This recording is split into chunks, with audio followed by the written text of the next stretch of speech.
Okay, welcome to this new week's episode. We have a bit of a shootout today. I'm going to be using these two little action cameras and comparing it to my Nikon Z50 with this 10 to 20 millimeter lens. This is an F-mount lens. I got this because I wanted a wider angle of view. There's not much you can buy in the Z-mount for wide angles. I'm using the FTZ adapter on here. This is a small, nice little lens, so it gives me on the wide end a 15 millimeter equivalent field of view. And I'm going to be comparing it to the new DJI Action 3 camera, and then also comparing it to the Insta360 One RS camera. And this One RS camera, I'm actually using this special 1-inch sensor lens. Was co-made with Leica, this lens, and it's actually a 14.4 millimeter lens, they say. So we're going to be doing this shootout here between all three cameras. We're going to see how well the stabilization works on them, what the video quality looks like, and I'm going to mount them all in a bracket side by side, and I'm going to go walking around, probably down by the beach or somewhere, so we can see how well all that works. And I'm setting all the color profiles to their base standard color profile. I'm going to shoot all three of them in 4K 24 frames per second. So let's get going. Okay, I went ahead before we go down to the beach and I mounted all three cameras. This is what it's looking like right here. Put this in a lock position. So I've got the Insta360 One RS, the Nikon Z50, and the DJI Action 3. I'll mount it on this one stick, and then we're going to be walking around with it like that. So I'll be doing things like just carrying it around like that and see how they work out. This had to be mounted a little bit higher because of the bracket. It didn't have a screw hole down in the bottom. And this is a new cage that I got for this device. It actually just came in today. It's an aluminum cage, and it has two mounting spots, cold shoes to mount things on, which is a little bit better than the stock one that comes with it for the Insta160 RS. And once again, this is the 10 to 20 F-mount lens. Also, this lens is specially designed so when you use it with video, it doesn't make any sound. I'm using a Hollyland wireless mic system right now, but if you're not, you're just recording in camera, this lens doesn't make any sound at all while you're recording video. So let's take it out to the beach and see what happens. Okay, welcome to the beach. This is Gulf Shores, Alabama's beach area. Right away, it looks like the Action 3 camera is the darkest. The One RS and the Z50 are brighter. The Z50 seems to be the brightest. I like the greens on the grass on the Z50. But we're shooting towards the sun. We're going to move around here in a minute, and we'll have the sun at our back, so things will be lit up better. Be a better angle for seeing everything. But the DJI Action 3 is pretty dark there.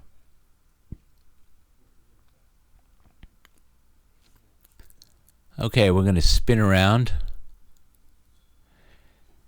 And right away we can see that the Nikon Z50, with its lack of good image stabilization, is not very stabilized, and that's with the VR lens on and the electronic stabilization on, and it gets a bit of a warping effect on each end because it kind of like tries to correct itself or something.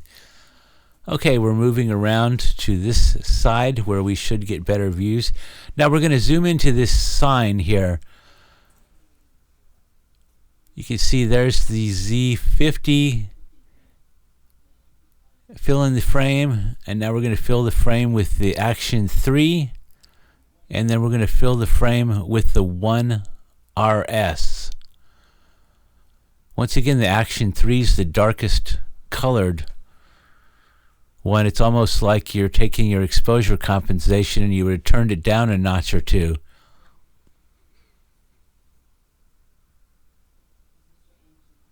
can really see that Nikon Z50 bouncing around. Also, the color here looks like the One RS and the Nikon Z50 are very similar in color, where the Action 3 has more of a warmer color, which is not really the way it looked. I think both the other two cameras up top, the One RS and the Z50, are more accurate on the way the color looks. Now here you can see the Nikon Z50 really brought out some better shadow detail that the other cameras didn't bring out. But that's not really that big of a deal on a picture like that. And one thing I was noticing out shooting is the DJI Action 3, the little back screen, is much, much brighter. Even though the Nikon Z50 has a larger screen on the back, the Action 3 little screen, because it was so much brighter and sharper looking, was actually easier to see than the larger screen on the Z50. And the Insta360 One RS screen is so small, you can use it to, see what you're doing, or position the camera the way you want to see what object you're going to be in the screen. But it's not really that good of a screen at all. But it is usable. So it's not like something that's would stop me from using the camera. I've actually used the One RS took it to an event a couple days ago, and it did a fabulous job. Now, all three of these cameras, these are their basic standard color setting, and I didn't edit anything. Now, if I was to edit it, all three of them would look better, but I wanted to leave this just the way it comes right out of the camera. Now here I really like the grass color on the Z50 better than the other two. I would say the One RS would be second. Once again, the Action 3 is darker. You might like that darker look, but when you get into some darker scenes, it really kills the blacks. You don't have any shadow detail left. And on the One RS, where sometimes it's a little brighter, it's much easier editing to bring down the brightness than it is to bring up the dark shadows. Overall, it seems like the Z50 Nikon gets the exposure really well all the time. But the One RS is very close, very close.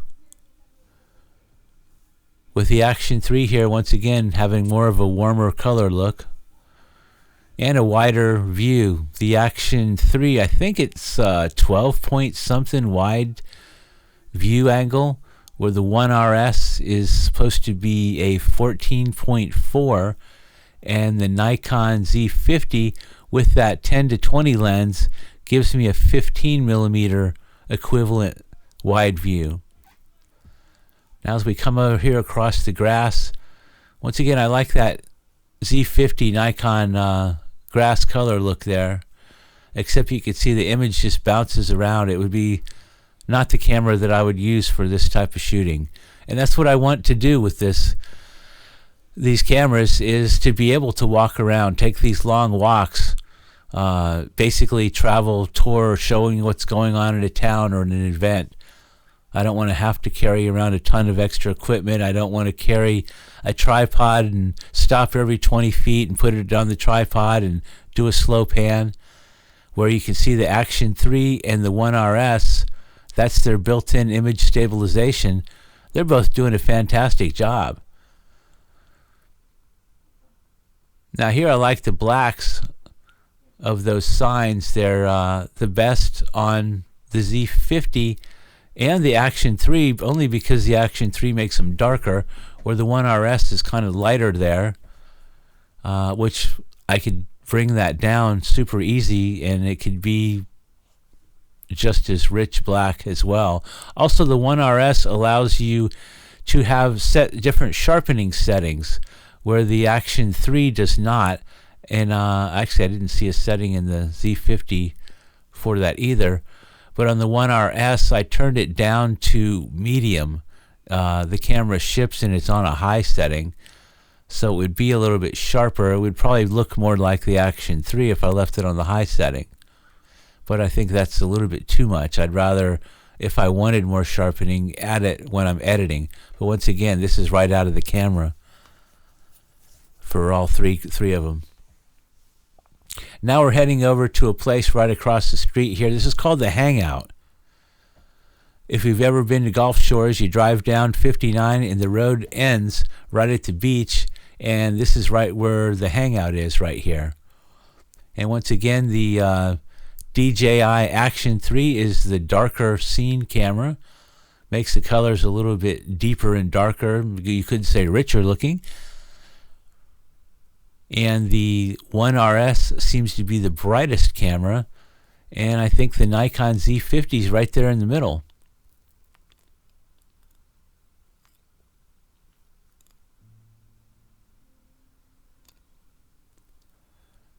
The One RS, you could just bring it down just a small amount using a waveform Victor scope and bring it down some, and I think you would be right in a great spot.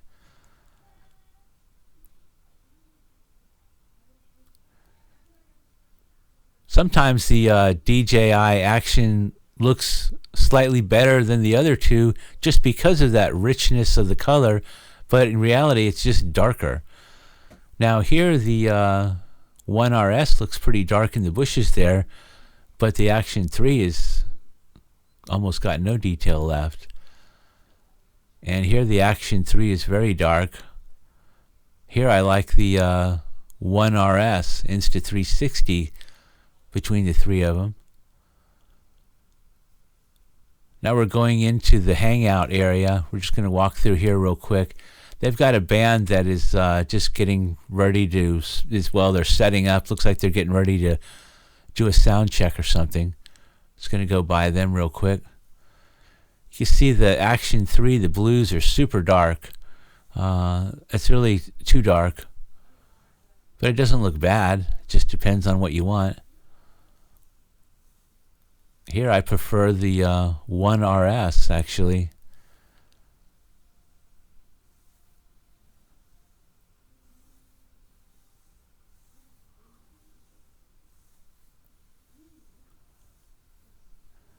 So there's a lot of colorful things here at the Hangout. They've got lots of chairs in different colors, so lots to see here with color. Now here I kind of like that yellow chair, the color of it. I think I like it the best from the Z50. Followed by the One RS. And the Action 3 I think is still a little bit on the dark side.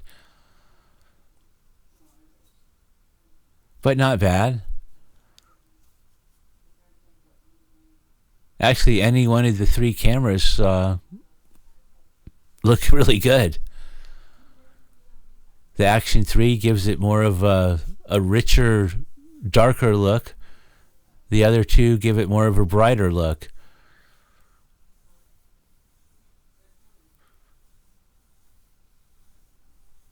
Colors are pretty similar on them, except the Action 3. Once again, you can see the cement there is more of a warm brownish color, and that's just not the way it looks.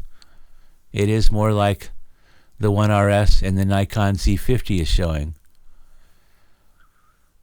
Now we had a yellow flag out there, and it's kind of sad because I've been working on the beach here for almost 25 years. We do family beach portraits and weddings on the beach. And we see people that come here on vacation all the time, and they get in the water and they don't understand the flags or the rules or how to be cautious and safe. And we have quite a few people that drowned every year. I've actually been on the beach at weddings, and we've witnessed people being pulled in from the water who were drowned, and they didn't make it. It's very sad to see that happen when they get pulled in from the water in front of the rest of their family that's on vacation with them, and they just didn't make it. It's a very, very bad scene. Puts a damper on the wedding that you're doing. and all it would take is people to be a little bit more careful. Now here what happened is the Nikon ran out of card space for recording. I only had a 32 gigabyte card in there, and I had two 56 gigabyte cards in both the One RS and the Action 3. So I'm going to continue on because we're getting a little bit lower in light.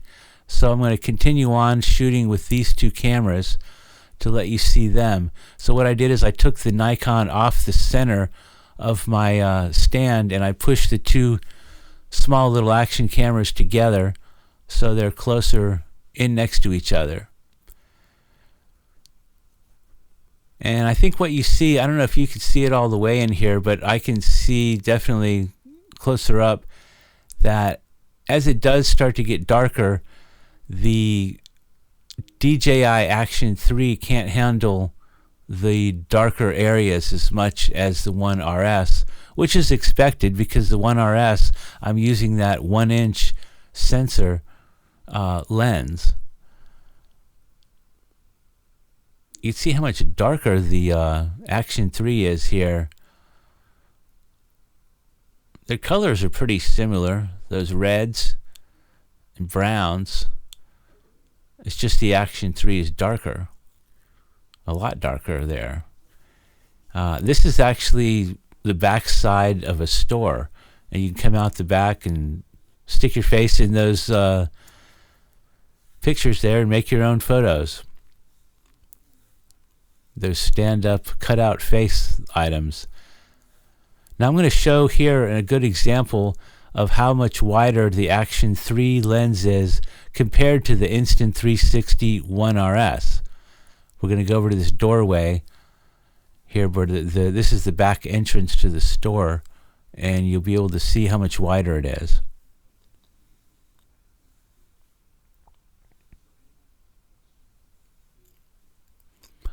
Also, with their stabilization, they both kind of glide around and move slightly different from each other. They're lined up the same, but sometimes you'll see one slightly move sooner than the other. That's the image stabilization doing that. Now here you can see the Action 3 is much wider. And of course it's much darker. That's kind of a richer look right there. It's not bad looking.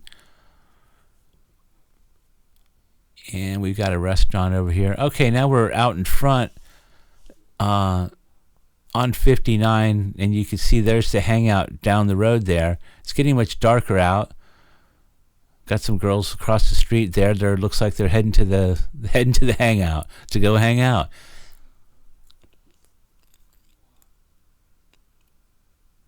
Now here I really like how the One RS is brighter as we get a little bit darker out.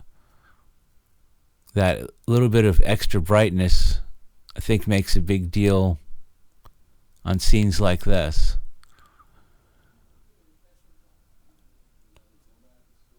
The little Action 3, you can see how dark the pavement has gotten.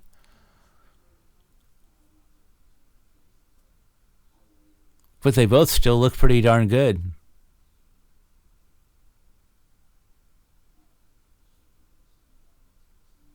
Gonna walk over closer to this store. They've got a bin full of blow-up beach items. It's more in the shade, so we'll be able to see a little bit more lower light.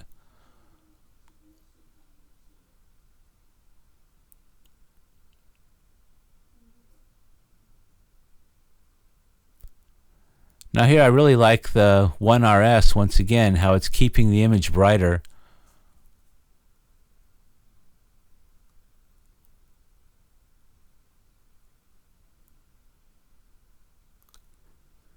Where the Action 3 keeps it more darker, richer looking. I guess if you were seeing each video and not seeing the other, it really wouldn't matter if one was a little bit darker and one was a little bit brighter. Now we're going to go across the street to this painted wall. Up one more view here of some blow-up items. See the Action 3, you're starting to see some noise being introduced. I also think that the One RS stabilization is slightly better than the Action 3, just by a little bit. And they're both 100 times better than the stabilization, anything in the Nikon Z50. The Z50, as much as I love that camera, is just not going to be the camera that I can use to walk around doing travel type videos. And we're going to wrap it up here in just a second.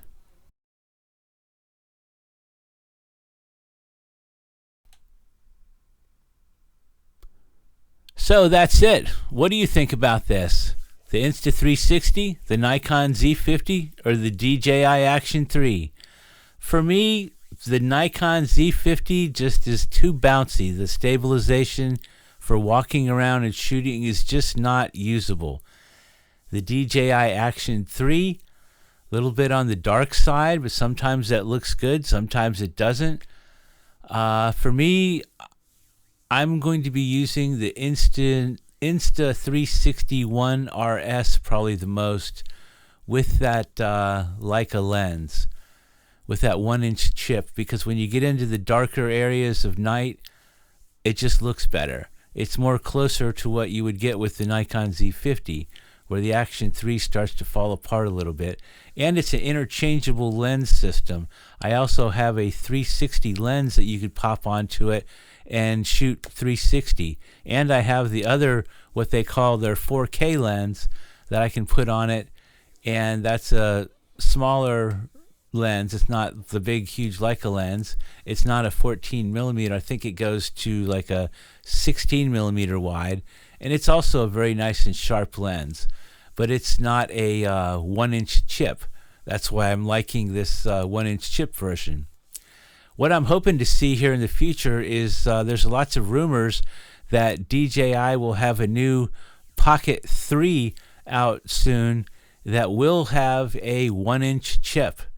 And that's like, you know, holding a little mini gimbal camera with a 1-inch chip built into it. I think that would be fantastic. I could see buying that and waiting till that comes out. Matter of fact, I did buy a gimbal, and I'm going to be playing around with that. I haven't opened the box yet. I just got it in yesterday. And I'm going to try the One RS on the gimbal just to make it smoother. And I'm going to play around with the Nikon Z50 as well on the gimbal. The DJI Action, I'm actually going to be sending it back. One of the main reasons is because I got it first, and I have not been able to register it. It doesn't work with my phone. I even called their support, and they told me that my phone is not supported for that, so I wasn't even able to register it, where I had no problem registering the One RS and the Nikons. You don't even have to register. You open the box, stick the battery in, format your card, and you can start shooting immediately. Anyways, tell me what you think about this. What camera do you think looked best, and why? And what would you use it for? Please like and subscribe to my channel. I'm gonna have a lot more videos coming up.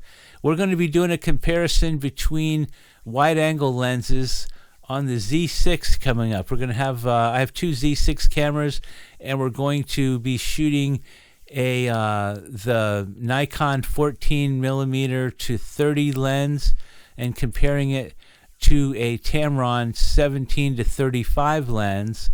And at the same time, since I now have this 10 to 20 lens for the Z50, all these Z words and numbers, it's hard to get them. I'm going to also throw that in the mix, because that'll give me 15 millimeter wide.